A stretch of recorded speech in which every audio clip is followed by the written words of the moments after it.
Bonjour à tous, me voilà à nouveau, Célia Gouveillak avec vous pour une nouvelle petite interview Yes to Life.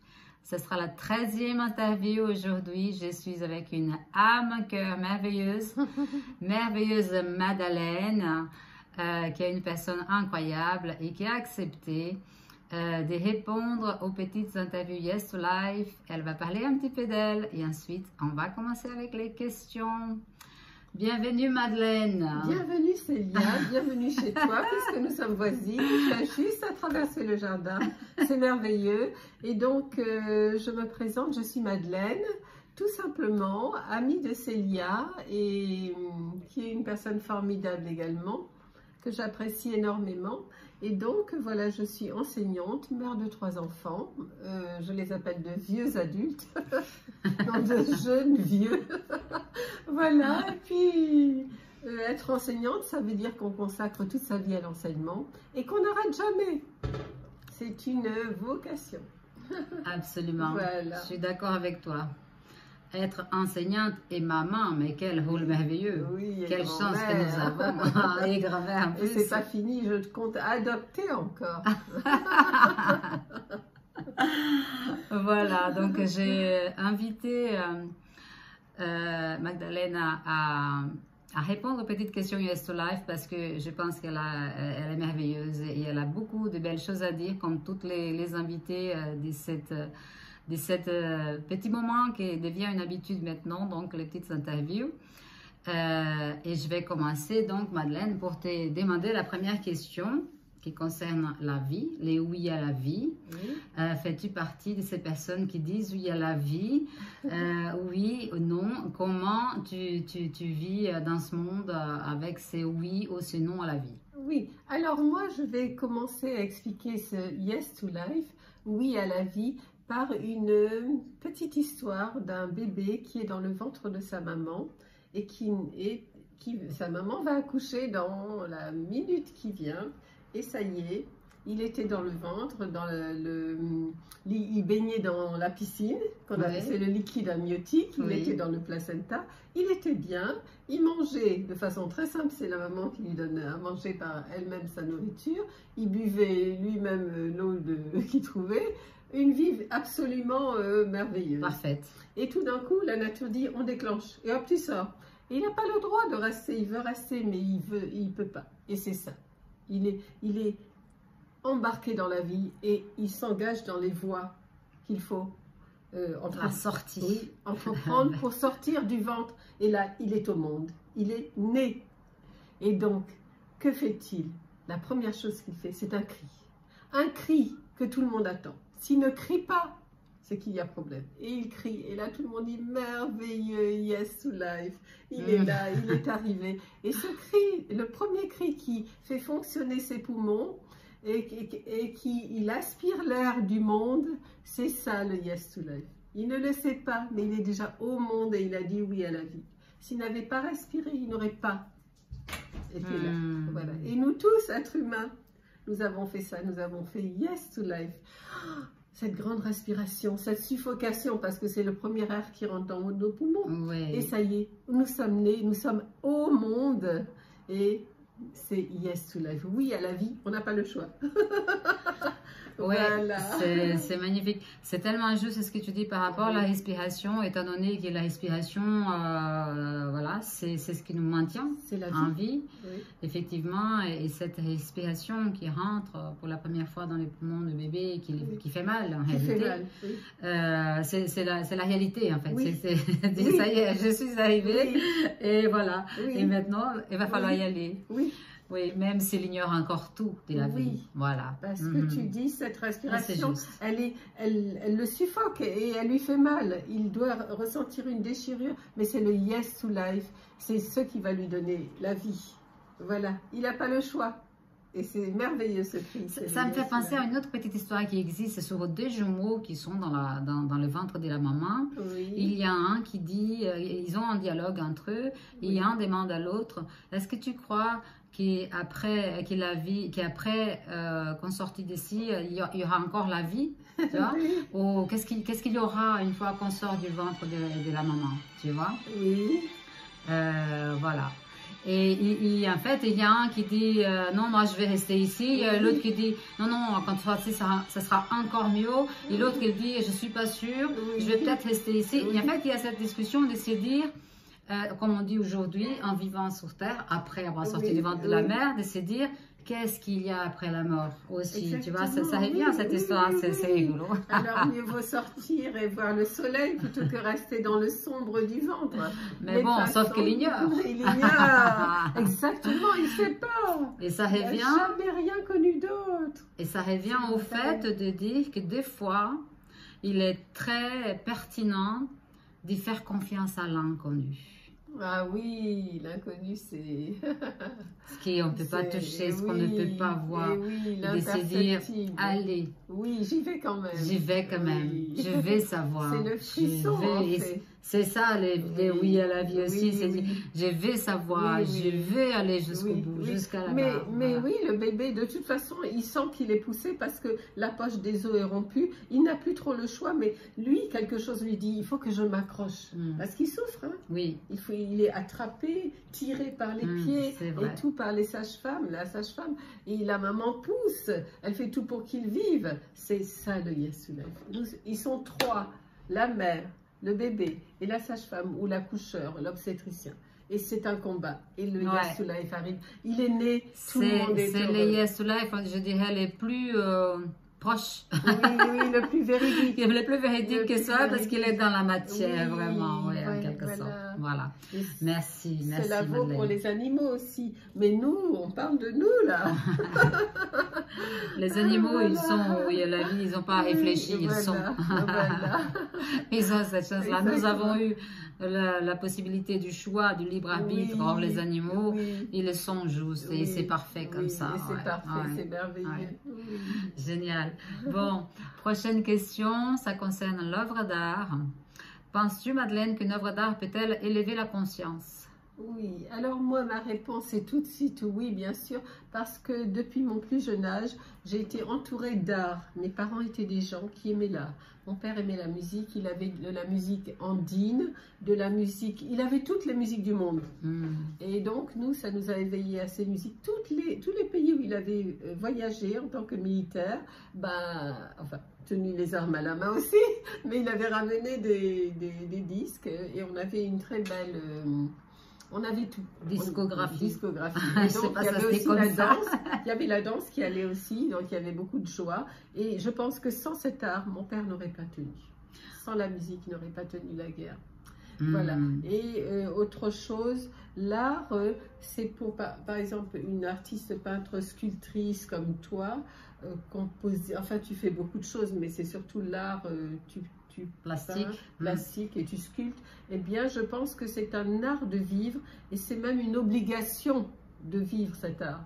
L'artiste, il est poussé par une force qui le dépasse.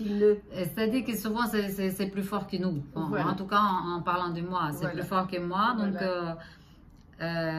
c'est une espèce de besoin. C'est le respire. C'est le souffle dont on parlait tout à l'heure. Voilà. Et c'est ce même souffle-là qui est la vie, qui inspire l'artiste. Et c'est un souffle très puissant. Et s'il est endigué, l'artiste peut être très très malheureux. Pourquoi? Parce que le rôle de l'artiste, lui, c'est un éveilleur de conscience. Avant que les gens aient compris quelque chose dans la société, lui, l'artiste, il a déjà compris. Il voit tout, son œil est très aiguisé, sa conscience est très aiguisée.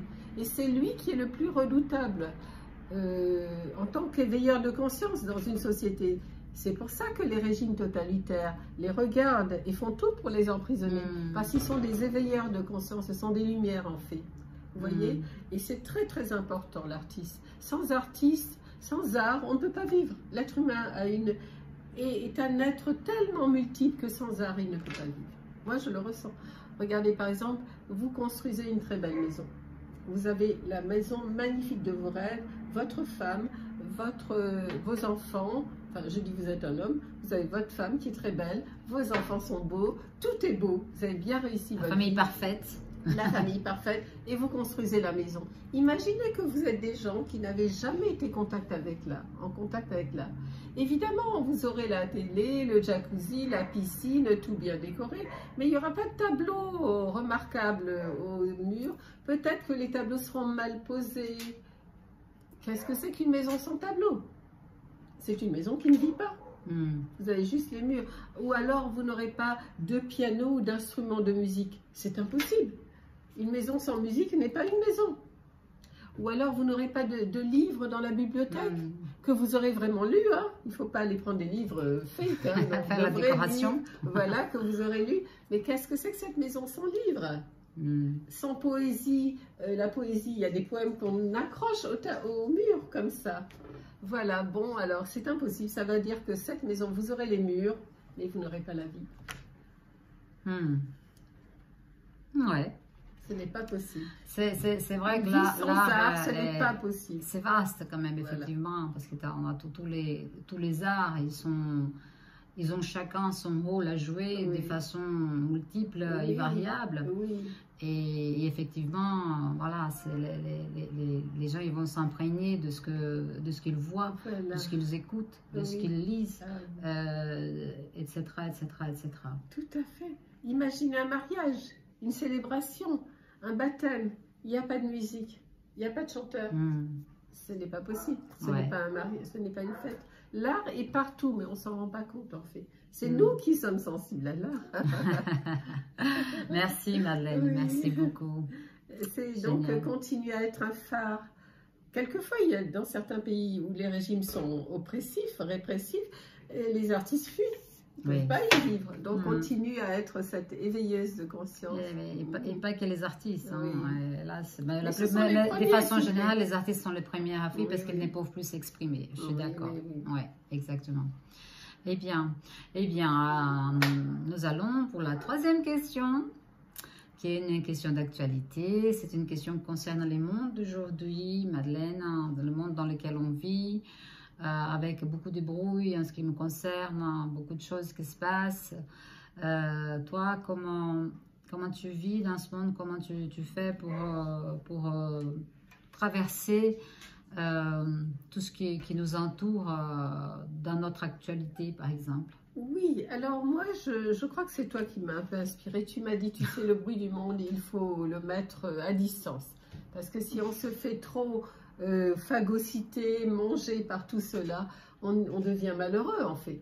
Voilà. Donc moi, il me semble que dès qu'on arrive au monde, on est déjà un être humain, presque l'adolescent, non. 7 ans, c'est déjà la prise de conscience, on appelle ça l'âge de la raison. L'âge de la raison. Ensuite, tu as l'adolescence, et ensuite, tu as les 21 ans, 31 ans, 41 ans. Tous les 7 ans, ce sont des cycles. Voilà, ce sont des cycles. Et je crois que très tôt, il faut inculquer à l'être humain, qui est un être pensant, il faut lui inculquer ce qu'on appelle je l'ai écrit ici, ce sont les dons que nous donne l'esprit. Les dons que nous donne l'esprit, notre esprit humain, sont fabuleux. Ils ne sont pas donnés aux êtres humains, aux autres êtres. Voilà, ils sont donnés aux humains, jusqu'à preuve du contraire. Hein. Et nous avons ici les 7 dons. Le premier, c'est la sagesse, l'intelligence, la force d'âme, la science, le conseil, la piété, la crainte de nuire à autrui. Voilà les 7 dons de l'esprit. Si on a tous ces 7 dons et que par exemple on en est conscient et que très tôt dans notre vie on dit il faut que je fasse attention, il faut que je sois sage, la sagesse, il faut que je réfléchisse, l'intelligence, il faut que je la cultive, la force d'âme, alors ça sauve une vie. C'est ne pas être une serpillière, c'est être une force d'âme, c'est être indestructible. Il y a le conseil aussi, ça veut dire savoir prendre conseil avec les autres pour ne pas faire de bêtises. Il y a la piété qui est peut-être se relier pour les personnes qui en ont besoin, qui ont une âme mystique, ils ont besoin de ça pour se relier aux plus hautes dimensions. Oui, l'humilité en quelque sorte, voilà. tout simplement. Et il y a la crainte de nuire aussi, parce que si vous avez peur de rien, vous n'avez pas peur de nuire à autrui, ça peut être grave. C'est intéressant ce que tu dis par rapport à ça. Tu penses que c'est vraiment la crainte ou c'est juste la responsabilité que tu prends Je dis, quand tu prends ta décision, tu prends une décision en sachant que quoi que tu fasses, tu vas le faire pour toi, mais tu ne vas pas nuire autour de toi. Voilà. Sans être justement forcément dans la crainte, mais dans ta responsabilité. Voilà. Je prends ma responsabilité, moi je vais aller là, je fais ça.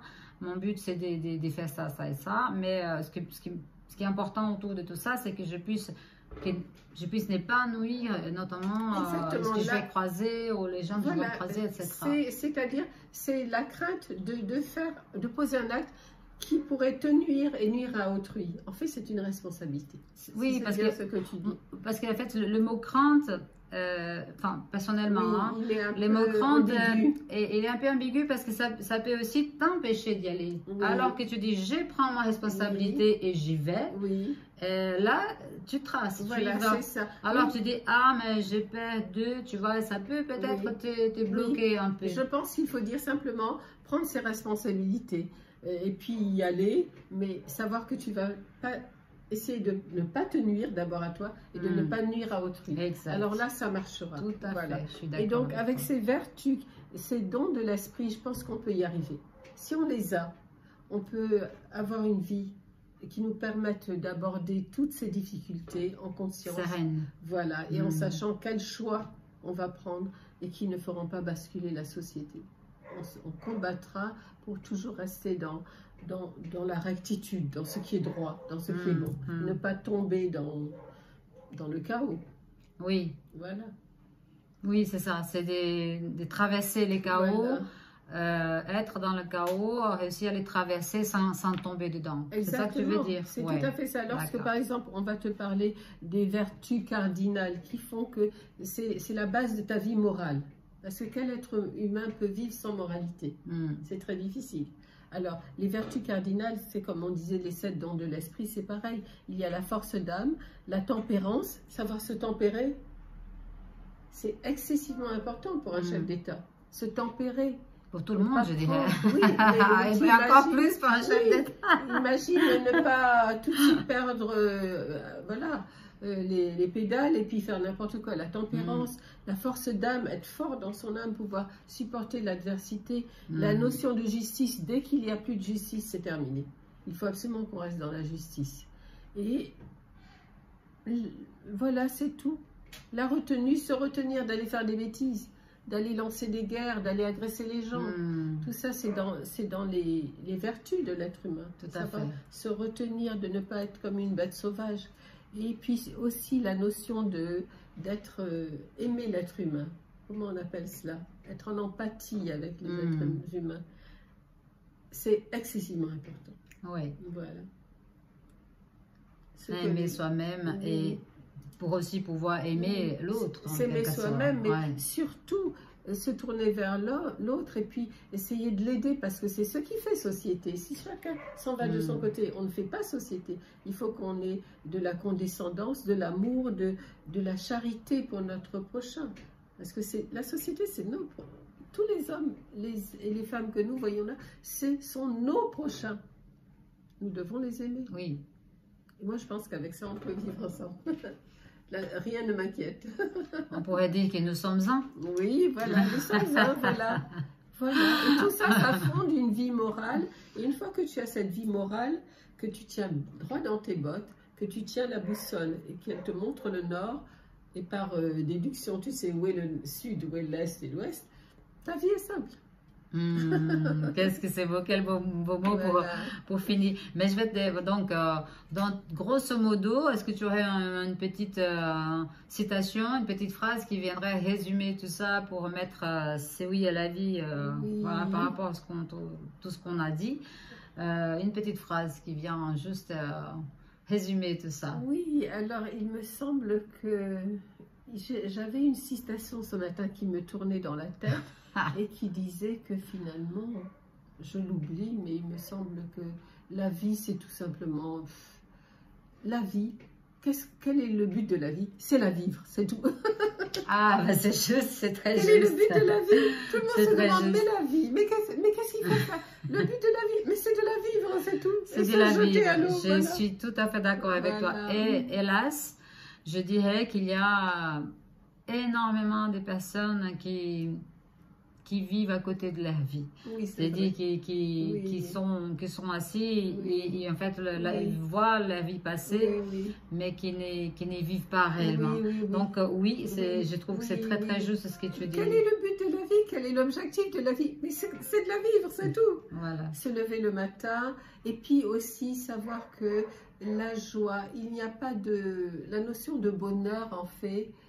Le vrai bonheur, c'est un bonheur sans cause. Moi, je l'ai toujours su. Je l'ai su quand j'étais petite. Le vrai bonheur, la vraie bonne vie, le vrai bonheur, c'est un bonheur qui n'a pas de cause. Ça veut dire que tu te lèves le matin. Tu n'attends pas. Tu n'attends rien, tu es heureuse, c'est tout. C'est pour ça que tu parles de joie, parce que moi je fais toujours une séparation entre la joie, on peut la ressentir tout le temps avec de toutes petites choses, de façon permanente, pas permanente, peut-être, je dis peut-être trop, mais on le sent avec de toutes petites choses, alors que le bonheur, j'ai un mal de fou à comprendre ce que ça veut dire, bonheur, alors qu'avec la joie, tu es juste et tu prends juste ce qu'il y a là, et effectivement, de fait, tu vis.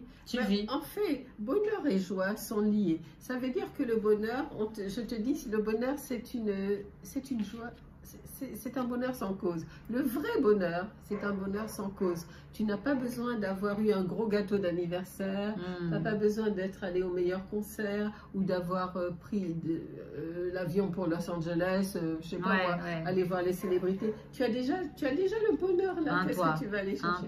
C'est un bonheur sans cause. Et la joie, alors la joie, ça au plan des mystiques, le Christ a dit une chose tellement importante. Quand les gens s'interrogeaient, il a dit: entre dans la joie de ton maître. Qu'est-ce qu'elle est belle, cette femme. Oui, il leur disait: mais quel est votre problème? Il disait: oui, mais on a besoin de ça. Entre dans la joie de ton maître. Il a dit: entre mon frère dans la joie de ton maître. C'est moi ton maître. Tu te rends compte? Je suis la joie incarnée. Oui. Mais c'est très intéressant parce que moi, ça me fait penser cette phrase. Est-ce que quand Christ a dit « entre dans la joie de ton maître », il a voulu parler de lui, le Christ, ou il a voulu parler de ceux à qui il était en train de parler? De ton maître, c'est toi-même, non?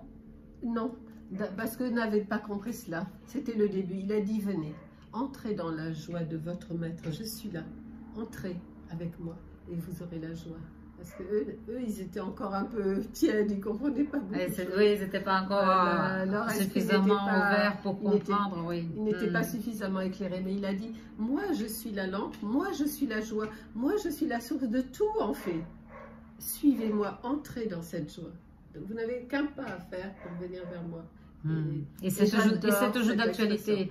J'adore. Sauf qu'aujourd'hui, on peut entrer dans son propre maître, qui est de fait, Jésus, toujours. Voilà, et les gens, maintenant, ils entrent dans des joies fausses.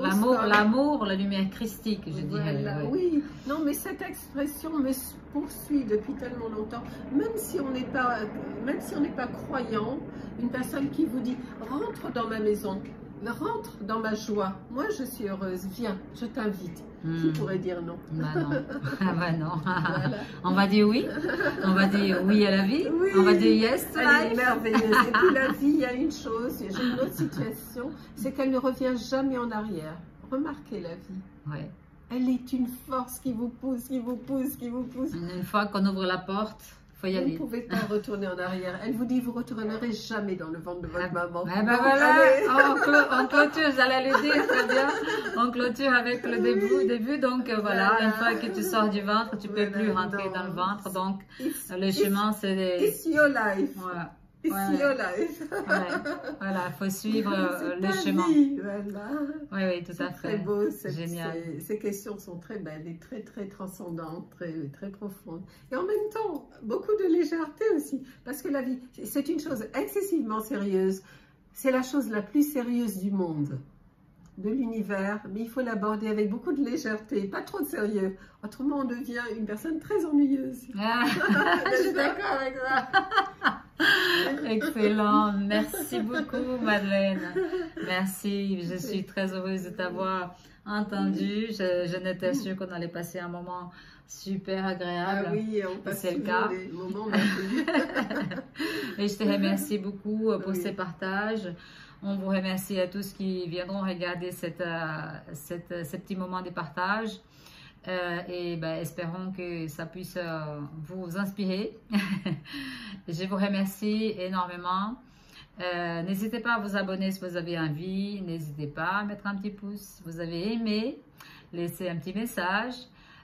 Donnez votre avis. Ça me permet aussi de savoir un peu plus et de m'améliorer également dans ces chemins.